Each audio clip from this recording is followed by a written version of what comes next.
It's about our future. So, they never say that they are the party. Even if that, your ladyship will remember that document on the 28th of June that was read. First of all, let me disabuse you of this whole thing about violence. On the 27th, when we moved this court, and the governor is arguing, on the 28th, there was a danger, there'll be dead bodies, it will be post-mortem. When on 27th, a statement has been made by Mr. Chitnis, who represents the Maharashtra government, under the supervision of the Supreme Court, can anybody say that, look, dead bodies will be sent for post-mortem? This is the 27th June order, and that was repeated again and again and again. If I were to go to the newspaper reports and what they have said in Assam, that your lordships are not going to enter into that. When your lordships did not grant us stay, fine, no issue. But we went to the election commission, we told the election commission that, look, these are the very 39 people whose candidature as a member of the Legislative Assembly is subject to the Supreme Court. So please don't decide this matter till that is decided. No stay did not mean that you decide no matter what happens. They misinterpreted that order deliberately, not the commission, but the other side. And said, no, Supreme Court has said, no stay, you have to decide. And then what did the election commission do? On the basis of these 39, they've got the symbol. Only on the basis of these 39. So what are we here today? Today they argue, now we are the party because you've got the symbol. So on 27th of June, we are put in difficulty. 29th of June, we are put in difficulty. And then in September, when your lordships passed this order, they misinterpreted. 27th September. Next point is, they have been saying that under the mandatory rules, 7 days notice ought to be given. Correct, Malach? How many days notice have they got now? They have not filed reply till date. And see the injustice caused to us, in this process. So they don't file a reply. Now they say go back to the speaker. And Malach, there is no one fact which is not admitted on both sides. That they have 34, majority in the legislative party, admitted. We don't deny it. That they were sitting in Assam, they admit. That they sent that resolution throwing out Sunil Prabhu, they admit. That they appointed Gogavale, they admit. And what's interesting is in that resolution that they sent where your lordship said the only two prayers that are made are that Gogavale is appointed. But see the language as far as Eknath Shinde is concerned. He continues to be the leader.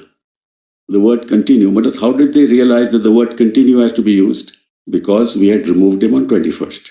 And on 22nd, they dated the letter 21st and sent it to the speaker, received by the speaker on the 22nd at 11:30 a.m. So they knew that Eknath Shinde had been removed. Otherwise, they would have said that Eknath Shinde is the leader. But they said, no, Eknath Shinde continues to be the leader. And they backdated that document.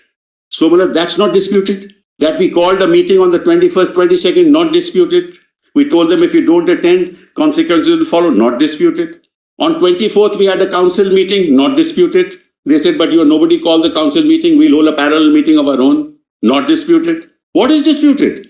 That on the 28th, the governor received these documents which have been placed before your lordships, not disputed. That he called for a floor test, not disputed. That he resigned, the chief minister, then chief minister resigned, not disputed. That he went to the governor along with Mr. Fadnavis, not disputed. That he was sworn in, not disputed. That there was a trust vote and we issued a writ, not disputed. That they voted against the writ, not disputed.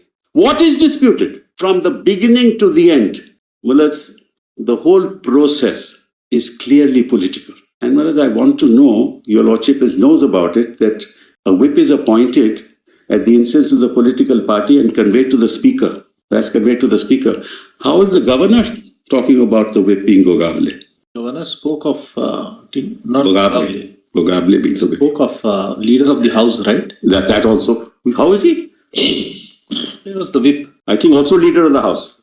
Leader of the house, Shinde. Yes. Now, how is he concerned with it?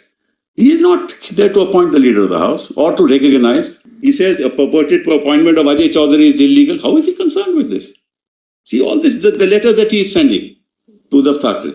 Governor's letter? Yes. Governor is saying all this. You're referring to para 3? Yes, para 3. That is his letter to Uddhav Thackeray. Yes. Yes. For holding the trust. So why is he... Yes, correct. Correct. And he's saying all this. How is he concerned? And if they continue to be the Shiv, I'm grateful to your lordship when your lordship asked, if he is the Shiv Sena, then where is the loss of confidence? No loss of confidence then. What he's doing is he's recognizing 34 people to be a faction. And on the basis of that recognition, then determining that there should be a trust vote. That's what he's doing. The fact of the matter is in law, he cannot recognize. And neither Bomai, nor Shivraj Chauhan, nor any of those judgments will come in the way. The solicitor argued towards the latter part. He said that what they said in their letter was that we wanted to withdraw support from the MVA government. Yeah. So he said this in effect was therefore a withdrawal of support to the government. Let's assume that. I will assume that against me. That can happen in any situation, Malaj. Any 2 people, 4 people, 7 people, 12 people, 30 people can withdraw support. They may be members of the legislature. That is why the whole purpose, Malaj, of the Constitution, Article 170 onwards, and to only recognize political parties, the whole purpose is that. That's why Kyoto says, Malaj, that you cannot, you don't have any other identity. Integrity of the political party and the political process. That's why. I will accept all that, Malaj. That's exactly the Ayaram Gayaram test. That anybody can walk out. The difficulty arises in an emerging situation. This is the question that's been troubling. In an emerging situation, suddenly during the process of the existence of the Legislative Assembly, there is this kind of a dissension. Take, for example, this very case. So what is very apparent so far as the House is concerned, 34 have come on to one side. Right. This doesn't definitely, there's no material that it reflects what happened outside. That's right. There's no doubt about that. Yes. But in a situation, perhaps is it possible, how does one, let us say the speaker, when such a thing is placed before him, would he also take into account or merely adjourn the case, asking the parties to go back to the election commission and get it proved? Yes, but then I was going to come to that. Let's forget this case. Let's take a case where people, I don't take for granted what that letter says on the 22nd, that the electorate is unhappy. Your Lordship knows, there's not a single instance of any of them making any statement prior to the 21st of June that anybody is unhappy. This is all their statement made, because they are now sitting in Guwahati and they know what the consequences. And they didn't go to Surat and Guwahati, on the 21st. This must have been pre-arranged, These things don't happen overnight. But be that as it may, I don't want to enter into the politics of it. But your Lordship is right, it is correct, but that these things will happen. But what is to be done? What is to be done is if you are a faction and you go to the governor will say, I can't recognize you. You want to say you are the political party, Now forget this case. You go to the election commission. You say you are a faction. I am the political party. Supposing you had gone to the election commission and done that and then attempted to change, no problem. First, the commission would have decided. In the meantime, the disqualification petitions would have been heard. That's the constitutional. And don't connect one with the other. Then the disqualification would have been decided. Then they wouldn't have been able to go to the commission because you're deemed to have given up membership of the party. And forget, so there may be no dispute at all, Malaj. Why do you say there's a faction in the legislative party? There may be if 2 factions within the political party, each claiming that they are the party. Forget about disqualification. What's the procedure? Go to the election commission. What is that? What are the 39? They are still the Shiv Sena. So then he recognizes the split. That's the problem. That's why the 10th schedule, that's why the whole paragraph. This is the issue. When 3 was eliminated, it was only for the purposes. Deleted, it is only for the purposes. Majority or minority, you can't destabilize an elected government. And constitutional morality was the linchpin. So let's say. And that's why I told your Lordships, ideally the governor should have said, no further action, get your disqualification decided, then I will see. I told that to your Lordships earlier. But suppose the speaker doesn't decide. Listen. Suppose disqualification questions are not decided at all. In the meantime, the governor is satisfied. Correct? He on the basis of the material he correct? Can't. Well, that's not his job. It's the no confidence motion in the House. If the government satisfaction after election doesn't arise, I'm sorry. As a constitutional principle, it doesn't arise. Don't give that discretion to the governor. You will have toppling governments every other day. First the ED will go, then the CBI will go, then the governor will exercise discretion and governments will be toppled. How's the discussion? So Speaker versus Governor. Speaker versus Governor, as I had said, So the flip side of it is that without any chance for all that to be panned out, the speaker shows over anxiety to take up the matter and immediately disqualify all those who are intending to. Well, the speaker should decide. Your lordships have now said within 3 months. This is the judgment of this court. That within 3 months, speaker must decide. Normally earlier, but latest within 3 months. Justice Nariman's judgment was Meghachal matter. No, I was telling you about the flip side of it. Is on the one hand, yes, governors over anxiety saying that okay, you prove the majority. Right. On the other hand, we have a speaker exercising that discretion and says, now come on, you immediately show, I will disqualify all of you. So these are the two constitutional parties. One is subject to judicial review, the other is not. Difference is one is subject to judicial review, the other is not. All are subject to judicial review. No, but once a new government is formed, if he calls for a trust, new government is formed, what judicial review? True. Remedy is a different matter.